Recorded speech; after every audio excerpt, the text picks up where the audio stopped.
What's up, everybody? This is Infamous Sneaks here, back again with another episode. And today we're going to be talking about a shoe that just recently released about a week ago, and it's already having some controversy with it. But before we get into it, make sure you guys go and like, favorite, and subscribe to the channel. Go and keep it with all our updates that we have coming out, and also go and click our follow button on Instagram. Go and make sure that you keep involved with all of our up-to-date stories and also reels and post as well. Some things I don't put on the YouTube channel, so I put on there, just make a little quick post. Alright guys, so the sneaker that we're going to be talking about today is actually going to be the Jordan Bred 4 that released about last week.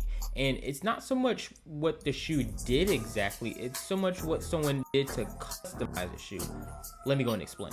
So when it comes to that actual sneaker, you see that it has a tumble leather on most of the sneaker in itself.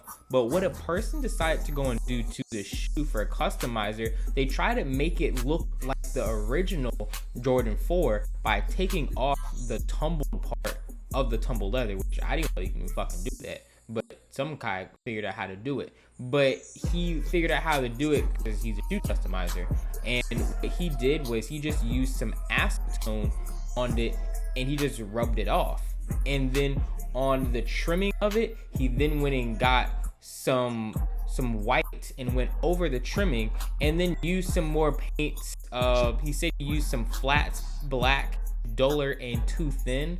I'm not so much into shoe customization, so I wouldn't so much know what that is, but I guess that's some paint materials that you're going to use, especially if you're doing sneakers. So he used it on the sneaker to try to give it a 1989 original OG Jordan look. But when he did that, people in the comment section, some people were saying that the sneaker looks better than the re-release that just came out, or it looks worse. Or some people were even saying that they don't so much get what was the point of you customizing this sneaker in the first place. And what I mean by what was the point of customizing this sneaker, it pretty much goes back to the original idea of the Reimagined series. So the whole point of the Reimagined series was to go and get classic Jordan silhouettes and classic colorways, then go and change them, not so much with the actual colorways, but just go and change them as if they're a sample, for example, where it may have a different texture, it may have a different material, but you still keep the OG colors and you just change it up. Because we had a couple other sneakers that already have released under the Reimagined, and so far we've had 4 models and have 6 different colorways that's been used, and that's been either Jordan 1s, Jordan 3s, Jordan 11s, and now Jordan 4s.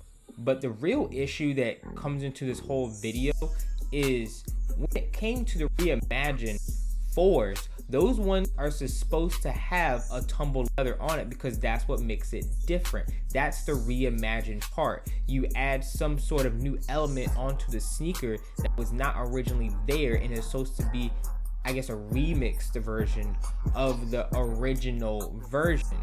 And that's all it's supposed to be. So if you like this remix version, you're supposed to buy it because that's what you want to buy. That's what you like. You like this new look to it. Just like when it comes to the lost and found Jordan 1s. How you have around the ankle collar, you have that cracked leather, and that's usually something that you see from when you have Jordan 1s all the way from 85 and the oxidation starts hitting to it and you didn't store it well enough to where you start seeing that cracking around the leather.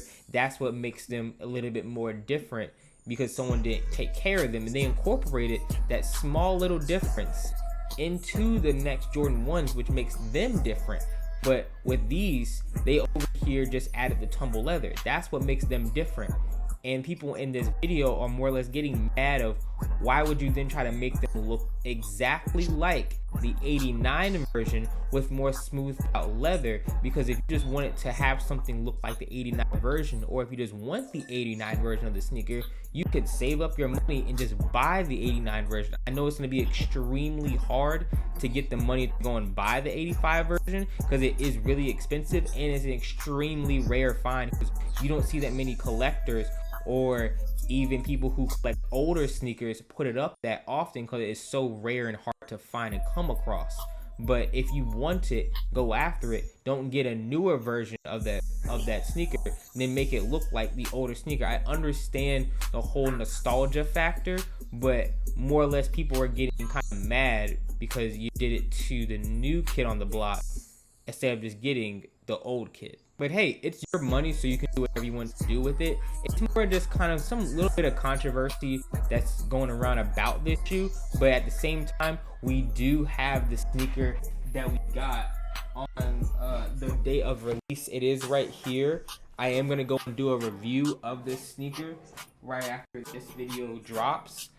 So we go and have just a little teaser before we go and get into it. And it's actually going to be our first live unboxing, so that's going to be pretty cool on the channel. But if you like this video, just found it interesting, go and make sure you leave a like, thumbs up, favorite, subscribe, comment down below. Go and tell us, hey, how was this little preview before we go and get into the video? You guys like seeing this, or should we just go and just do something a little bit different with it? Just let us know down below. And also to go and make sure that you keep us followed on Instagram as well. I'm gonna post a link down in the comments down below.